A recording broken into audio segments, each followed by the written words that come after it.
Voilà, mesdames et messieurs, merci de nous rejoindre pour ce forum d'échange. Ça se discute. Eloge Francis Attari, bonsoir. Bonsoir. Vous êtes expert en gouvernance. Mohamed Liamidi, analyste politique et expert en communication éditoriale et digitale. Bonsoir. Bonsoir François-Xavier, bonsoir aux téléspectateurs. Bon, on espère que l'autre jeune du plateau va nous rejoindre. Je vais parler de Julio Tometti, analyste politique, juriste et gérant du cabinet juriste et associé, parce que nous allons parler de jeunesse. Évidemment, il est annoncé que le Bénin accueillera les 4 et 5 avril prochains le dialogue mondial de la jeunesse qui devra rassembler 1000 jeunes de par le monde. C'est dans le cadre, cela s'inscrit dans le cadre de la célébration des 30 ans de la conférence internationale sur la population et le développement CIPD. Et donc c'est dans ce cadre que le gouvernement organise avec l'appui du Fonds des Nations Unies pour la population une conférence internationale, donc ce dialogue mondial de la jeunesse. C'est une initiative du Bénin et c'est le premier de la sorte, le premier dialogue mondial sur la jeunesse et les problématiques qui concernent cette couche dont on parle tant. Je vais commencer par le plus jeune du plateau, Eloge Francis Attali, pour lui dire, jeune c'est qui? Oh, mais écoutez, la jeunesse, ce n'est pas la jeunesse du calendrier. Oui, oui. Ben, écoutez, les jeunes, c'est la force vive, c'est la force du travail. Et ce qu'il faut déjà saluer, c'est le choix porté sur le Bénin, pays hôte, de ce forum mondial sur la jeunesse. Parce que, évidemment, vous savez évidemment que les institutions du système des Nations Unies ne font pas un choix par hasard. Il y a des critères qui ont présidé au choix du Bénin. Nous accueillons donc un forum international sur la jeunesse. Cotonou sera la vitrine, évidemment, de cette conférence de grande envergure. De grandes résolutions seront prises sur la question de la jeunesse. Je crois que ça met notre pays en pole position. Donc je crois qu'il faut saluer déjà le travail qui se fait et qui a permis d'identifier le Bénin comme un pays hôte de cet événement mondial. Oui. Bon, la jeunesse, je crois que... C'est qui le jeune? Parce que c'est une question. C'est qui le jeune? Mais le jeune, c'est la force vive. J'ai dit que, évidemment, il y a des critères, en fait. C'est vrai que les institutions internationales ont défini des tranches d'âge. Le jeune, c'est déjà à partir de 18 ans, le jeune, jusqu'à, je crois, 50-55 ans. Mais depuis un moment, il y a des travaux complémentaires qui attestent de ce que la jeunesse, c'est dans la tête. Donc, le calendrier ne fait plus foi, n'est plus un indicateur de la jeunesse, mais c'est la force de travail, la jeunesse. Dans le système des Nations Unies, c'est la force productive. Cette jeunesse, c'est elle qui est le fer de lance du développement. Et pour les nations, la plupart des pays qui sont membres du système des Nations Unies, c'est une bombe. Parce que la question de la jeunesse, si elle n'est pas réglée, c'est pas évident que notre planète se porte bien. Et comme c'est la relève, il faut veiller à ce que ce soit une relève de qualité. Et les grands enjeux, les défis de notre planète doivent être mieux internalisés, mieux cernés par la jeunesse, afin que la jeunesse soit associée à la résolution des grands défis qui sont les nôtres. Surtout que dans le cadre des différents agendas que nous avions définis, l'agenda des Nations Unies 2030 et puis de l'Union africaine 2063, il faut faire en sorte que les jeunes sachent les priorités qui sont les nôtres et soient suffisamment briefés sur l'essentiel des défis et enjeux afin de participer à travers leur contribution au progrès de notre planète. Donc c'est dans cela que cette conférence qui a été organisée, conférence internationale, et qui doit se tenir à Cotonou, permettra, je crois, aux jeunes venus de plusieurs horizons. Vous voyez que c'est ça qui fait évidemment la joie, la fierté. C'est en cela que je salue le gouvernement pour la qualité de la gouvernance. Sinon, on n'a pas porté le choix sur le Bénin. Mohamed Liamidi. Évidemment que je dirais que... Qui sont les jeunes? C'est qui le jeune? Je crois que le jeune, c'est nous tous. Les jeunes, en tout cas tous ceux qui sont sur ce plateau sont jeunes. Ils sont jeunes. Au-delà du fait que... Si vous le dites. le plus jeune. Oui, le plus jeune. Évidemment. Au-delà du fait que si on sort de l'aspect, c'est-à-dire que si on sort du calendrier de l'âge, qui veut que autour de 55, que vous commencez déjà pas à penser que vous tendez vers, vous n'êtes plus de l'ordre de la jeunesse, il y a le fait que tous ceux qui peuvent participer à l'élaboration du progrès pour le pays, quand même, pour moi, restent des jeunes. On reste jeune d'abord dans la tête, dans la manière de penser, dans la façon dont on pense à ceux qui viendront après nous. Puisque c'est ça, en fait, la chose. Au fur et à mesure, vous êtes jeune aujourd'hui, et demain, vous serez moins jeune. Et plus le temps passera, plus vous serez encore moins jeune. Donc, chaque fois que vous êtes là, que vous êtes jeune, votre devoir, c'est de penser à ce qui viendra après vous. Parce que vous, là, en tant que jeune, vous êtes à la relève de ceux qui sont déjà en train de passer, qui ont aussi fait en sorte que vous aussi, vous soyez dans cette position. Idéalement, hein, parce que c'est pas tout ce dont on rêve.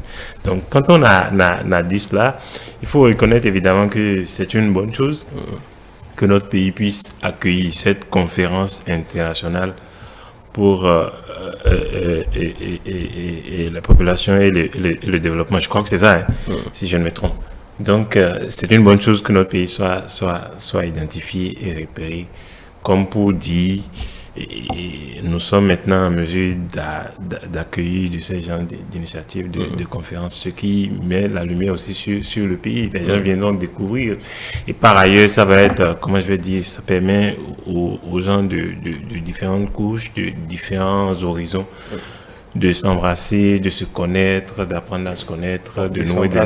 Enfin, dans le sens pas dans l'autre sens. Non, il parle du brassage. Je parle beaucoup plus du brassage. La précision est importante. Du brassage de cette population jeune du monde qui va apprendre à nouer des contacts, à se connaître et par ailleurs, pourquoi pas peaufiner l'avenir ensemble et penser à la vision du monde. Donc, de ce que je pense, pour tous ceux qui aiment parler d'avenir, penser l'orientation que le progrès aura pour ceux qui sont là actuellement et pour les jeunes, les générations à venir, c'est ceux-là que cela concerne. Et pour moi, c'est une bonne chose.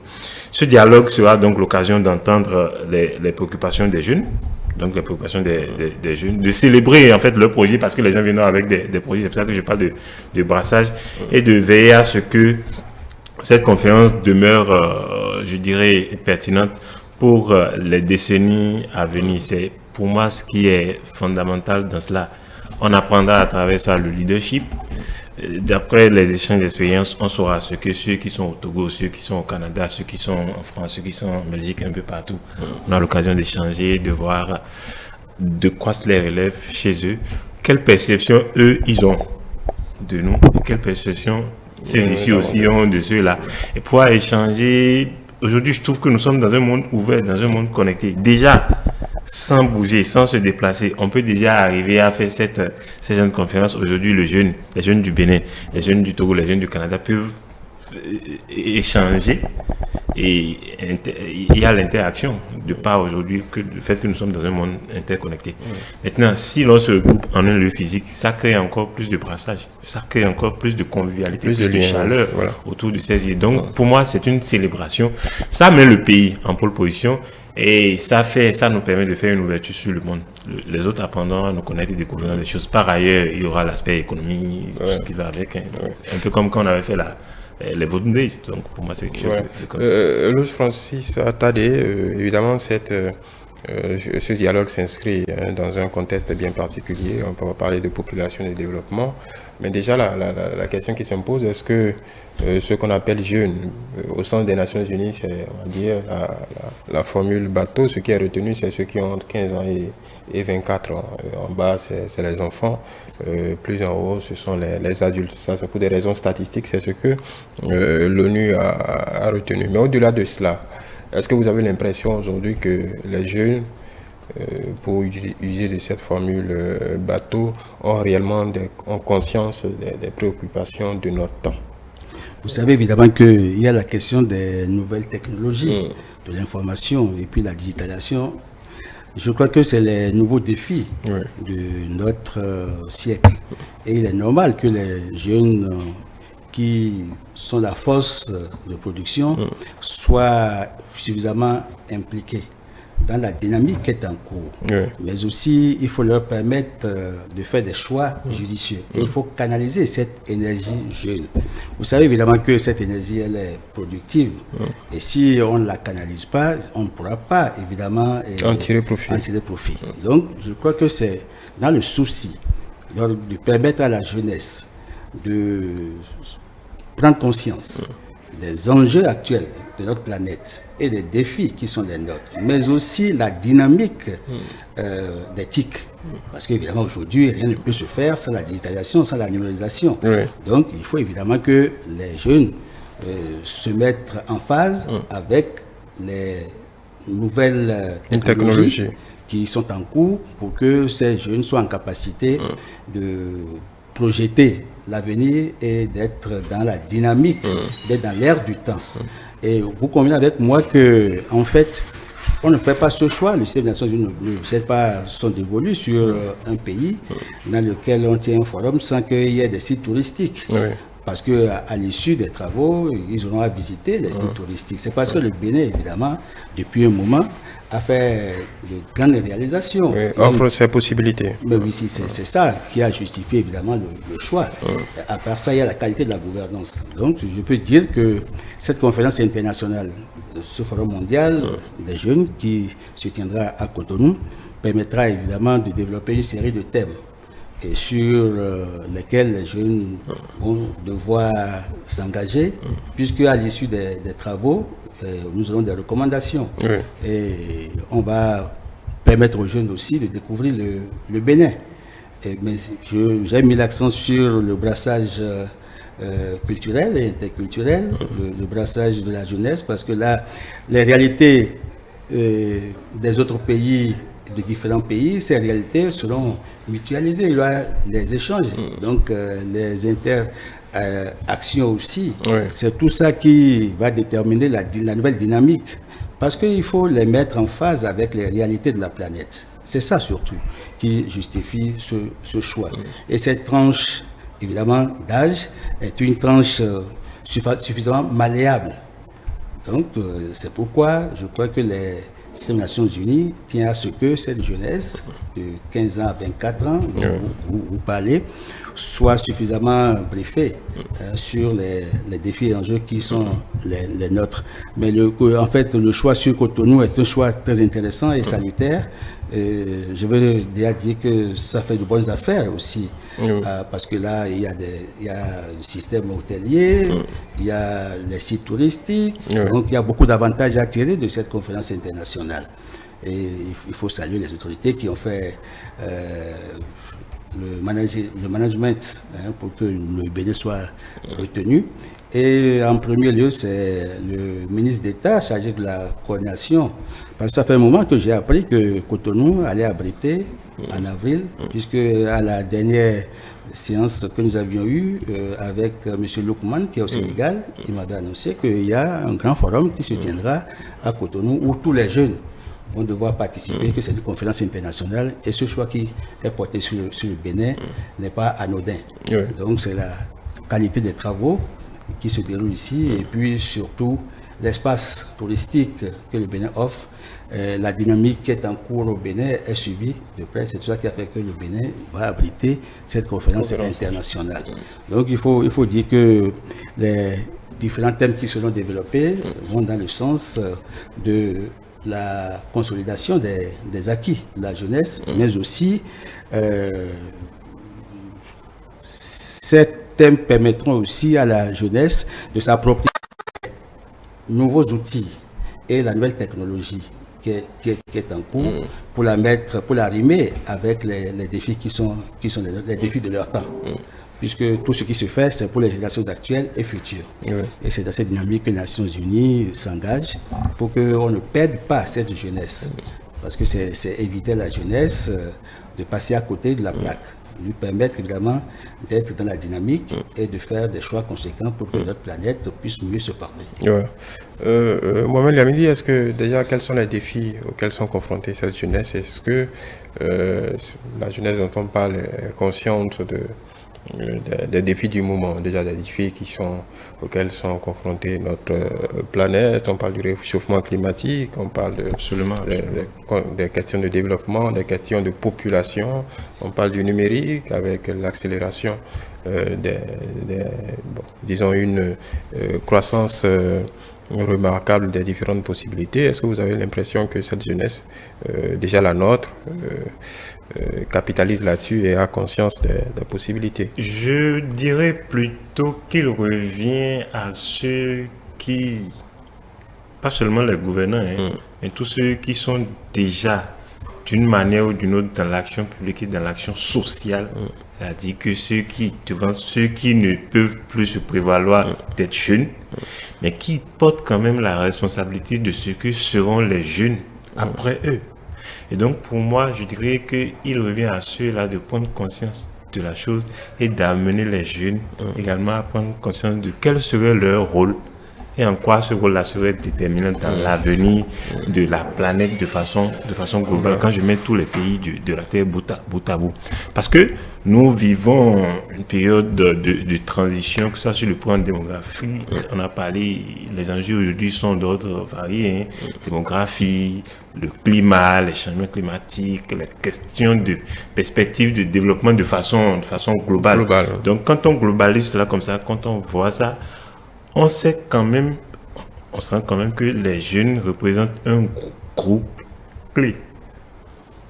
Une force donc clé pour pouvoir arriver face à ce défi-là. Donc il est important qu'on les amène et qu'on les rassemble dans un cadre approprié pour qu'ils puissent prendre conscience, d'abord connaissance et ensuite conscience de la situation, savoir alors quel est le défi qui les incombe et maintenant ensemble définir les moyens pour qu'ils puissent y arriver. Donc ce dialogue serait l'occasion de mettre sur pied tous ces trucs dont je viens de citer. Et donc les jeunes pour moi sont alors perçus de cette façon de voir les choses comme à la fois les partenaires de ce développement, de ce vers quoi nous tendons, ce souhait-là que nous avons. Ils sont à la fois les partenaires mais en même temps les acteurs, puisque ce que nous allons élaborer aujourd'hui, tout ce que nous allons mettre en place, c'est eux qui vont devoir se saisir. En tout cas, ceux qui sont dans l'action aujourd'hui, ce qu'ils sont en train d'élaborer, c'est cette jeunesse-là qui va devoir se saisir de cela pour préparer l'avenir et assurer la relève et faire en sorte que le monde puisse continuer de tenir debout, que notre planète, pour que la vie puisse continuer de se dérouler et au mieux sur notre planète. Donc, de ce point de vue, je ne vais pas dire que la jeunesse n'est pas tout à fait consciente de cela, mais il faut encore l'amener à plus de conscience, à prendre totalement connaissance du rôle qu'il doit jouer et l'amener maintenant avec les moyens de son temps, puisque les moyens aujourd'hui, il y a l'évolution, il y a la technologie, il y a tout. Tous ces moyens-là que le temps présent met à disposition de cette jeunesse, la jeunesse doit saisir ces moyens-là et en faire quelque chose de bien pour l'avenir et chercher encore à perfectionner ce qui se fait aujourd'hui pour que l'avenir soit assuré. Pour moi, c'est le rôle principal qui incombe à cette jeunesse-là. Et à l'occasion de ce dialogue, de cette conférence, les jeunes seront amenés à découvrir ça et je pense que je ne sais pas si cela se tient chaque année, donc il faudra à chaque moment faire une évaluation de cela pour qu'on puisse savoir réellement les politiques des Nations Unies, où est-ce que ça nous mène et quel est l'impact sur la population mondiale, en l'occurrence à cette jeunesse. Est-ce que vous pensez que cette jeunesse, à la date d'aujourd'hui en tout cas, de ce que nous voyons, de ce que nous pouvons en percevoir, est en capacité d'impulser un quelconque changement? Ah mais oui, vous savez évidemment que c'est un segment important. Et cette jeunesse fait la transition entre l'enfance et puis les adultes. Donc ce segment est très important et déterminant parce que c'est une cible, c'est une cible importante. Et sur cette cible, il y a des actions importantes à mener. Surtout que c'est l'espoir en fait de notre planète et des nations. toutes les nations impliquées dans les défis planétaires obligées sont appelées à harmoniser les stratégies. Mais c'est dans le cadre certainement de l'harmonisation des stratégies pour pouvoir contrer en fait les mal donnes. Parce que nous avons des défis communs. On a évoqué les défis climatiques, le réchauffement de la planète. On a évoqué les défis de la technologie, en fait, le numérique. Nous avions évoqué, il y a pas mal de défis. Mais la jeunesse aussi est gangrénée par cet état.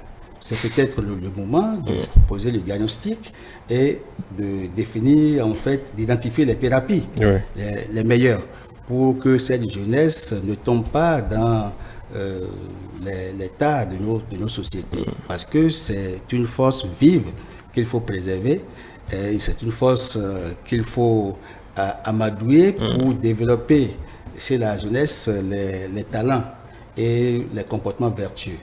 Parce qu'il faut combattre les comportements déviants. Nous avons des enjeux importants. Et si on éduque cette jeunesse, c'est que ça va impacter forcément le cours de la planète. Parce que les défis ne sont plus les défis des micro-États. Les défis sont désormais des défis soit des communautés, des organisations, du continent, mais aussi du monde.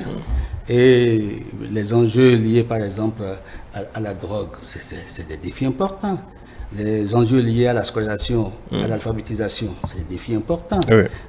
La nécessité de permettre à la jeunesse d'accéder à l'information, parce que c'est un droit pour chaque individu de s'informer. Donc, c'est comment faire pour que cette jeunesse prenne conscience, non seulement de son rôle et de sa place dans la société actuelle, parce que étant un segment important sur lequel les politiques publiques doivent agir. Et au niveau, évidemment, des Nations Unies, les accompagnements nécessaires pour que cette jeunesse soit une jeunesse de qualité. Parce qu'il y a des lignes directrices qui sont tracées au niveau des Nations Unies. Mais quels sont les besoins immédiats de cette jeunesse? Cette jeunesse a besoin d'être scolarisée. Premier aspect. Il faut faire en sorte que nous puissions envoyer tous les enfants à l'école. C'est un défi important. Le second défi, c'est que cette jeunesse a besoin de modèles. Scolariser ou éduquer? Les deux, ensemble. La scolarisation est nécessaire, obligatoire. En principe, vous savez qu'il y a un moment où on a dit tous les enfants à l'école. Et dans tous les pays, ça devait être la règle. Parce que ça permettra de lutter contre l'analphabétisme. Mais aussi, ça leur permet d'accéder à un minimum de connaissances.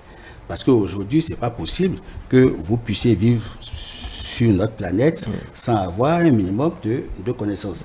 Parce que la jeunesse doit s'interconnecter. Celui qui est assis au Bénin ici doit savoir ce qui se passe en Chine. Et vous savez évidemment qu'il y a des plateformes sur lesquelles ils jouent. Vous avez des jeunes qui, la plupart entre 14 ans et 24 ans, mais ils manipulent mieux que nous autres adultes les TIC, les produits. Bon, ils manipulent mieux. Bon, ils manipulent. Bon, ça dépend de comment on se place, de quoi on en tire. C'est peut-être relatif, mais c'est pour que cette jeunesse utilise au mieux les données qui sont stockées sur ces différentes plateformes. Parce pour en faire un bon usage. Sinon, du point de vue de l'habileté, ils sont plus habiles, ils savent pianoter sur l'ordinateur, sur les claviers, mieux que leurs aînés.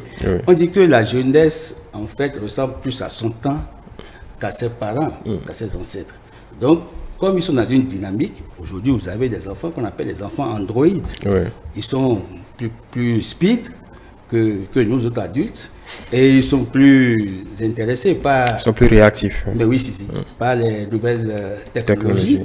Donc, dans ces conditions, il faut encadrer ces comportements pour permettre à la jeunesse de tirer le meilleur profit des fruits de la technologie, de la science. Et cette jeunesse, comme elle doit assurer la continuité de la planète et des dynamiques, il faut la préparer à sa place, à ses rôles futurs. C'est en cela que la question de l'éducation de la jeunesse vient comme second pilier. Après la scolarisation, il faut l'éducation. Or, l'éducation, c'est un acte global. Ce n'est pas une priorité de l'école formelle ou institutionnelle. Il y a plusieurs milieux qui interviennent dans l'éducation de l'enfant. À part la cellule familiale ou le giron familial, il y a l'école institutionnelle ou formelle, mais il y a aussi le tiers-milieu. Donc plusieurs milieux interviennent, la presse, les journaux, la rue, tout ça. Donc plusieurs milieux interviennent. C'est pourquoi il faut encadrer cette jeunesse pour ne pas perdre, pour ne pas la perdre, parce qu'elle elle a la force, elle a l'énergie qu'il faut, mais cette énergie, il faut l'utiliser dans le bon sens. Vous savez évidemment qu'on dit si vieillesse pouvait, mais si jeunesse savait. Donc la jeunesse a besoin de la science. La vieillesse a la science, les vieux, ils ont la connaissance, la sagesse, mais ils n'ont plus l'énergie qu'il faut. C'est en cela que le système qui est en place doit favoriser, doit permettre à la jeunesse d'accéder en fait à la connaissance indispensable à propulser notre planète vers les horizons les meilleurs. Et c'est en cela que cette conférence internationale qui est organisée permettra non seulement le brassage, mais ça va favoriser aussi l'interconnexion entre les jeunes et ils prendront conscience des réalités des différents pays et ils chercheront des solutions communes aux défis qui sont les nôtres, qui sont d'ailleurs des défis communs. Vous savez que la question planétaire, la question de la planète, c'est une question importante. Donc ces enjeux doivent être mieux maîtrisés par cette jeunesse parce que c'est sur cette jeunesse, c'est le tremplin. Cette jeunesse est un tremplin sur lequel on peut compter pour accéder à des dimensions supérieures. Surtout qu'elle doit être une chaîne. Parce que, évidemment, c'est une course de la vie, c'est une course de relais. Quand vous courez, vous êtes fatigué, il faut passer le bâton, en fait, au moins à la jeunesse. C'est ce que les sages veulent transmettre, en fait. Les institutions organisent les mécanismes pour qu'il y ait transmission du savoir, afin que la jeunesse soit une jeunesse vertueuse, une jeunesse de qualité. Car dans plusieurs pays, vous voyez les comportements déviants.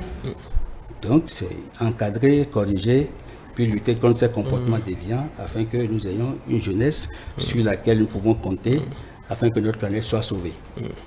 Est-ce que vous avez l'impression qu'au-delà de ce que vient de dire Eloge Francis Attari, scolarisation, éducation, est-ce que vous pensez que l'environnement, quand on revient par exemple précisément à notre pays, que l'environnement on va dire technologique, tout ce qui est fait en direction de cette jeunesse est suffisante pour lui permettre de se prendre en charge elle-même et donc de pouvoir projeter la communauté humaine que nous formons dans l'avenir, parce que plus de la moitié de la population de notre pays, comme d'ailleurs partout sur le continent, en Afrique, est très jeune. Est-ce que c'est en même temps une potentialité, mais un gros danger? C'est là même le point que j'allais toucher. L'Afrique a une population majoritairement jeune. Et donc, je pense que nos politiques doivent tenir essentiellement compte de cela. Quand on prend déjà en compte l'aspect éducation, qui est primordial, qui est vraiment, vraiment primordial, et quand moi je parle d'éducation, c'est à la fois la scolarisation, la formation, la question de préparer cette jeunesse-là ou ces jeunes-là à être des adultes et des adultes qui profiteront à leur pays, parce que ce qu'ils seront là, c'est de là maintenant qu'il faut préparer ça. Et quand on comprend la chose pour moi de cette manière, il est important pour moi de voir, de se concentrer sur l'outil le plus prisé de l'ère de cette jeunesse qu'est le numérique. Et savoir donc que à partir de ce moment, il est important de contrôler ce qui se passe à ce niveau-là. Et pour moi, c'est là le gros danger. Comme en Chine. Évidemment, j'ai l'impression aujourd'hui que cette jeunesse est livrée totalement à elle-même. Elle consomme tout sans modération et pas forcément les choses qui la préparent à un avenir meilleur, à se rendre compte qu'il est la relève et que cela étant, il a un rôle capital à jouer. Pour moi, c'est quelque chose qui est fondamental et je pense que les politiques de nos gouvernants doivent tenir vraiment, vraiment compte de ça. Parce qu'aujourd'hui, on a plein de comportements déviants et face à cela, on s'étonne même de savoir, mais ces gens-là, à la limite, ils viennent d'où? quand vous côtoyez des gens, quand vous regardez la façon dont les gens réagissent, ne serait-ce que la prolifération de certains messages qui parfois ont des tendances à la limite haineuses, ce n'est pas, ces choses-là ne sont pas de bonnes choses. Ce que l'on fait de l'outil numérique aujourd'hui, pour moi, c'est une question fondamentale qu'il faut poser, voir ce que la jeunesse consomme dedans.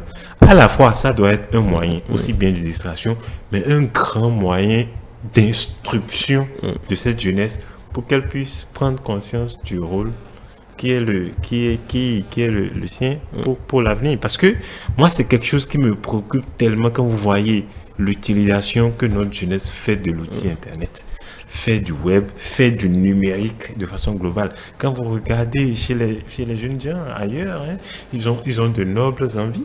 Ils ont...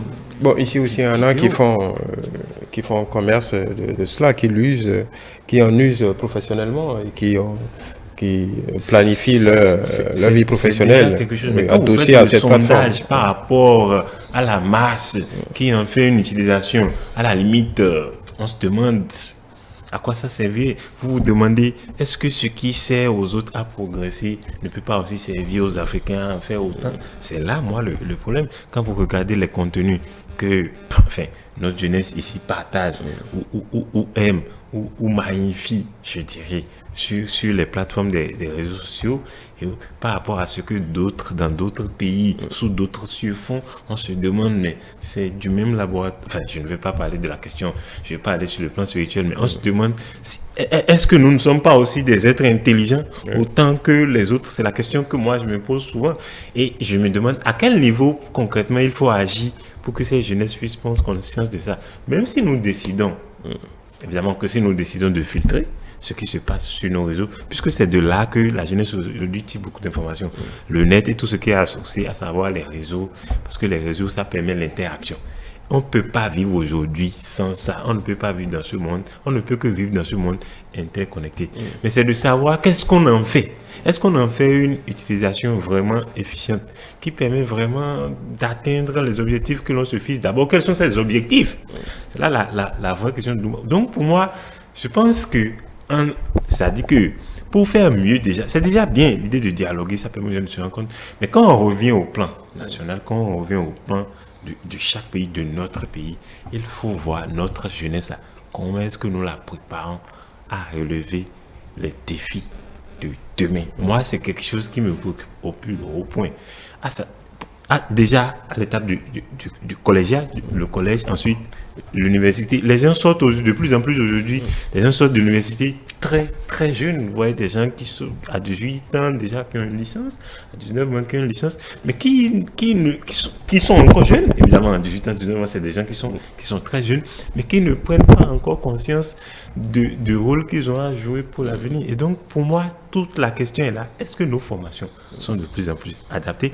Est-ce que ça tient même compte de ça? Dans la manière même de rendre, moi, par ailleurs, qui suis formateur à l'université, dans la façon dont on rend aujourd'hui le savoir, est-ce que l'on tient compte de ça pour amener, c'est-à-dire que pour moi, c'est d'amener les jeunes à utiliser cet outil-là, qu'est le numérique, de façon efficiente et que ça ne soit pas que juste de la distraction. Parce que s'ils ne trouvent que distraction dans cela, ça les empêcherait d'avoir des savoirs, d'acquérir des savoirs de qualité et donc d'être préparés pour l'avenir. C'est une question qui est très préoccupante. Au-delà du congrès mondial, de ce congrès mondial, il faut que nous-mêmes, au plan national, qu'on s'assoie, qu'on aille à notre congrès national sur l'avenir de notre jeunesse, ce que nous souhaitons, sur comment nous pensons le progrès pour cette jeunesse. Pour moi, c'est quelque chose de capital. De l'impératif d'avoir une politique plus ambitieuse, en tout cas une vraie politique de la jeunesse dans notre pays, au-delà même de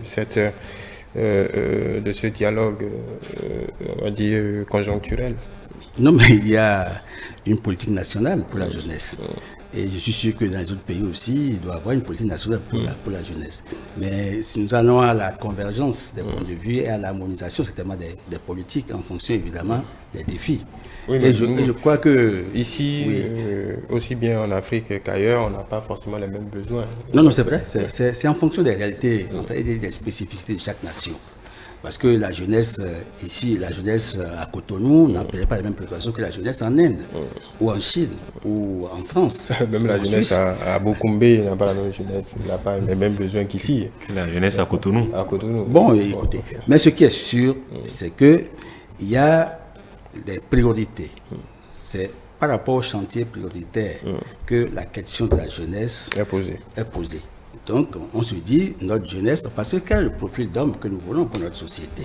Et ce profil d'homme ne peut être défini qu'à travers les programmes de formation. Et surtout par rapport au curricula que nous définissons. En fonction, évidemment, des choix de développement que nous faisons. Donc, c'est une vision holistique que l'on a de la jeunesse et des attentes. Donc, pour que les États, dans les politiques publiques, je crois que la place de la jeunesse est capitale. C'est vrai que dans certains États africains, la jeunesse, c'est vrai, en fait, on la sert à toutes les sources politiciennes, mais elle est parfois clochardisée, elle n'est que, en fait, du bétail électoral, en fait. Mais cette jeunesse, au moment, doit être mieux éduquée, mieux encadrée, en fonction, évidemment, des objectifs de développement que chaque nation s'est fixé. En prenant l'exemple du numérique, est-ce qu'on peut en arriver à des options comme ce qui est en vogue en ce moment en République populaire de Chine, où il y a une restriction ferme à partir, je pense que c'est dans la soirée jusqu'au petit matin, à partir d'une certaine heure dans l'après-midi, pour, par exemple, les élèves, pour toute une tranche on va dire, des enfants et des jeunes adultes, jusqu'à un certain point. Et déjà, c'est un pays qui est habitué à filtrer les contenus disponibles sur les réseaux sociaux.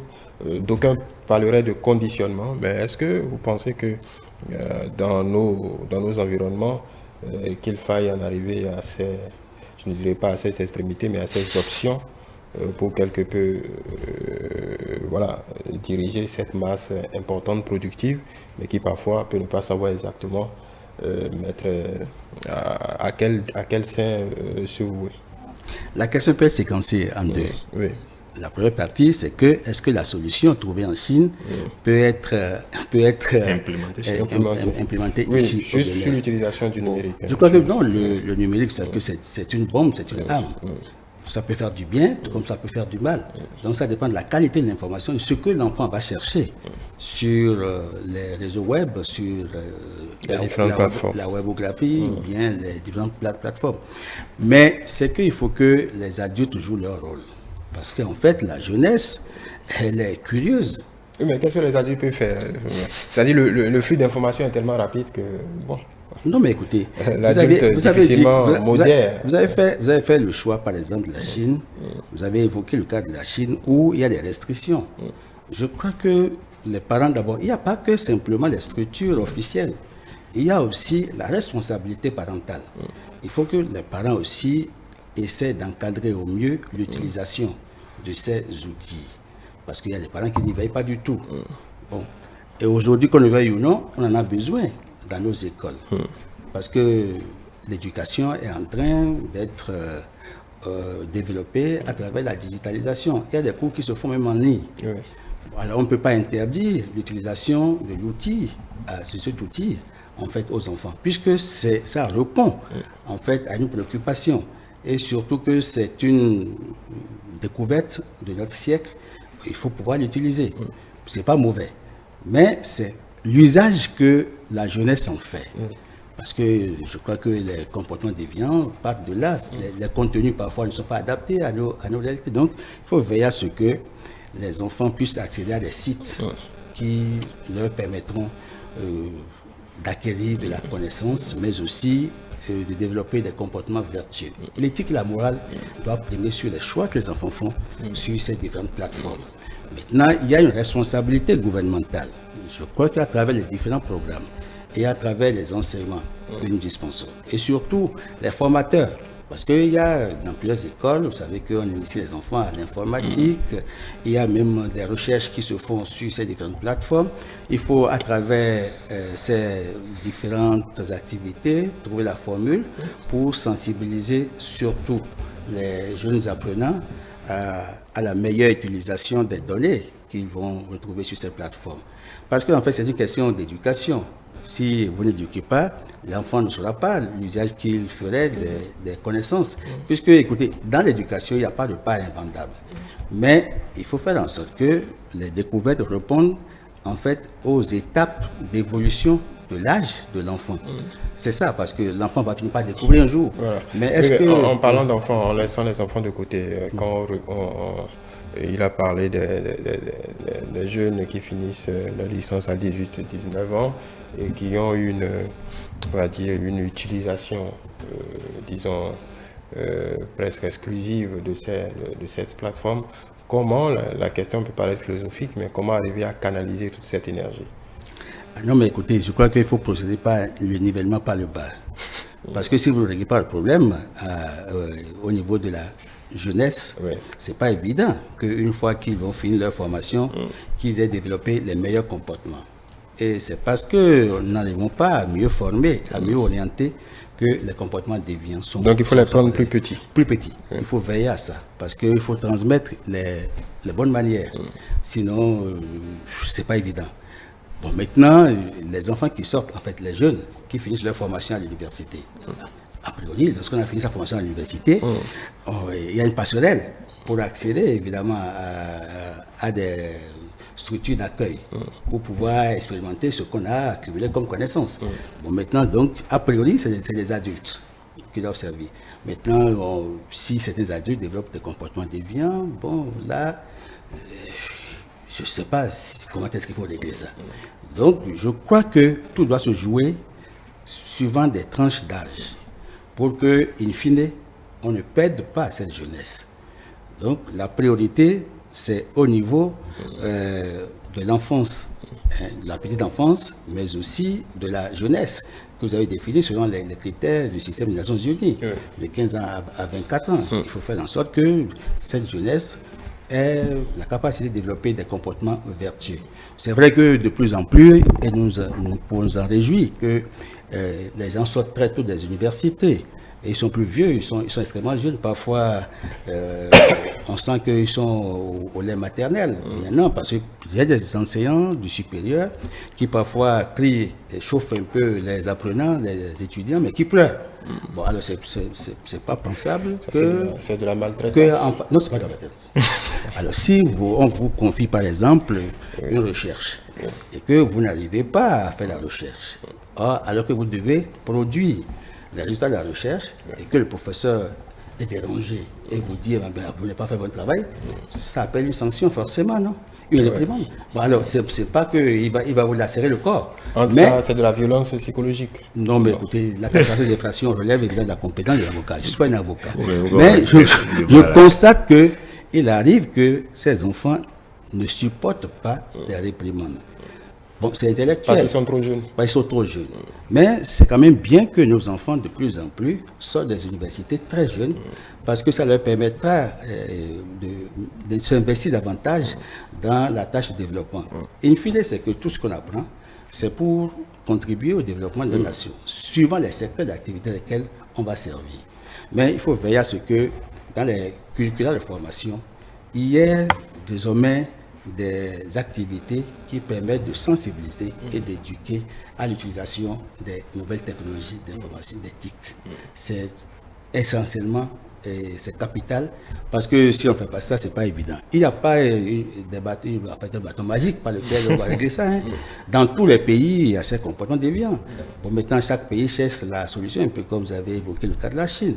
Bon, chez nous ici, c'est un peu difficile. C'est un peu difficile. Liberté d'expression, liberté des individus. Moi, je ne pense pas que ce serait contre la liberté d'expression, puisqu'on ne les empêche pas. Ce serait contre la démocratie. Non, comment contre la démocratie? Personne ne les oblige, on ne les contraint pas à quelque chose. Seulement que quand...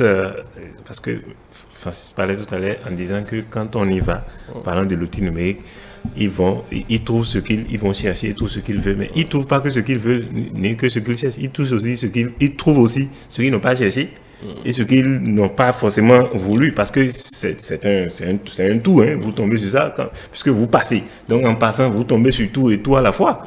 Donc c'est ça en fait. Donc comment faire en sorte que cette jeunesse ou ces gens qui sont dans cette tranche d'âge-là puissent trouver quelque chose qui est utile pour les forger, les former et les préparer à être les adultes dont nous avons besoin pour développer la société demain. Et toute la question est là. Comment faire cette transition-là? Ça veut dire quoi? Étant donné que la gouvernance même doit s'adapter à l'ère du temps, ça veut dire qu'on ne peut pas avoir... Aujourd'hui, on parle de la e-gouvernance, de tout ça là. Et donc, l'éducation aussi doit s'adapter à l'ère du temps. Donc, l'éducation. Et donc, à partir de ce moment, c'est de projeter au niveau de cette jeunesse qui consomme par aussi bien le savoir que la discussion, par l'outil numérique, de projeter au niveau de cette jeunesse ce qu'est et ce que doit être l'ensemble de la société, aussi bien à tous les niveaux, qu'au niveau gouvernance, qu'au niveau étatique, qu'au niveau structurel, qu'au niveau économique, de lui faire miroiter ça. Ce n'est que ça qu'il consommera dans cette tranche d'âge-là pour pouvoir devenir celui qu'on espère demain. Et c'est en faisant cela qu'il peut déjà se dire que si je rêve par exemple de travailler à la présidence, je rêve de travailler dans tel ou tel structure, c'est un exemple que je donne comme ça, hein. Savoir même ce que c'est que la présidence, ce que ça fait, rêver, pourquoi pas de faire un stage là-bas, c'est l'ensemble de cette préparation qui, à mon avis, peut contribuer à former et à avoir la jeunesse de qualité que l'on veut, et non la laisser comme ça, consommer tout ce qui est possible et ce qui n'est pas possible, et espérer que demain, qu'elle puisse être réellement connectée à la réalité du pays que l'on veut. Et donc pour moi, il faut avoir une vision totalement globale de la jeunesse, de l'éducation et du pays, en se disant que c'est ça, c'est elle l'avenir du pays, puisque on a dit que c'est une force. Si elle est bien exploitée, si on prépare les conditions pour son émergence, elle va émerger et ça donnera le pays que l'on souhaite ou bien le pays de nos rêves. Par contre, si on n'arrive pas à le faire, ça donnera aussi l'effet inverse qu'on ne souhaite pas. Donc pour moi, c'est ça en fait la chose. Et nos perspectives, nos politiques de gouvernance et tout doivent tenir compte de ça et de ce qu'on ne peut même pas faire sans ça. Même la communication du gouvernement, tout aujourd'hui se fait à travers ça. Tout. Je crains même qu'on en arrive à une période où il n'y aurait pas autre chose que ça. Et donc, à partir de ce moment, il faut anticiper. L'analyse que nous faisons, l'approche que j'ai là, c'est pour amener la gouvernance, c'est-à-dire que les politiques publiques, à anticiper ça. C'est peut-être dans 10, dans 15, dans 20 ans qu'on aura les résultats. Mais il faut déjà commencer par voir ça. Mais après, pour finir là-dessus, après, c'est une histoire de moyens. C'est vite dit de s'en occuper. On se donne toujours les moyens de sa politique. On peut faire la politique de ses moyens pendant longtemps, mais on se donne les moyens de sa politique, puisque c'est une question de souveraineté. Si on ne fait pas ça, le risque que l'on court, on le sait. On veut avoir un pays, c'est-à-dire que tous au centre que nous vivons, pour que le pays puisse rester debout. Et cette manière de faire les choses, c'est pour que le pays puisse rester debout. Pour finir sur cette question, parce qu'on en a effleuré qu'un pan de cette question de la jeunesse. On s'est gardé de faire de la politique. Il y a beaucoup de choses à dire. Non, mais approche IEC, c'est-à-dire information, éducation, communication. Absolument. Je crois que ce n'est que par là qu'on peut réussir à informer la jeunesse, à l'éduquer et à lui transmettre les informations nécessaires pour qu'elle puisse développer les bons comportements, les comportements vertueux. Et ça... Il n'y a pas un R en plus pour répression ou non? Non, je ne suis pas pour la répression. Je crois que, il y a un savant, un expert en éducation qui a dit on attrape plus de mouches avec du miel qu'avec du fiel. Oui. Donc, il faut faire en sorte que nous puissions nous passer évidemment des réprimandes et de la cravache à l'école. C'est pourquoi le châtiment corporel est interdit. La violence psychologique aussi. Qu'est-ce qu'on appelle châtiment corporel? C'est avec ça que vous êtes devenu ce que vous êtes. Oui, bon, on ne va pas faire l'apologie au châtiment corporel sur ce plateau. Pas du tout, je n'ai pas l'intention de ça. Voilà, très rapidement, conclure. Non, bon, tout est bien. Il faut que nous ayons une vision plus globale de l'avenir et réussir à intégrer réellement notre jeunesse dans ce que nous projetons pour notre pays et globalement pour le monde entier. Voilà, nous sommes restés sur cette question de la jeunesse. C'est une vaste question aux enjeux importants et colossaux. Nous n'avons qu'effleuré un pan. Merci, Eloge Francis Attadé, expert en gouvernance, analyse politique. Mohamed Yamidi, analyste politique, expert en communication éditoriale et digitale. L'autre jeune qui devrait compléter notre plateau nous a fait faux bon, Julio Tometti, analyste politique, juriste et gérant du cabinet juriste et associé. Mesdames et messieurs, merci de nous avoir suivis. Le programme se poursuit sur Télé, bien entendu, mais vous pouvez retrouver nos échanges sur notre chaîne YouTube Télé Bénin, notre site internet du même nom, notre page Facebook ETélé en direct, notre compte X ETélé Live, et continuez par nous suivre via notre application ETélé Bénin, ETélé avec vous, pour vous.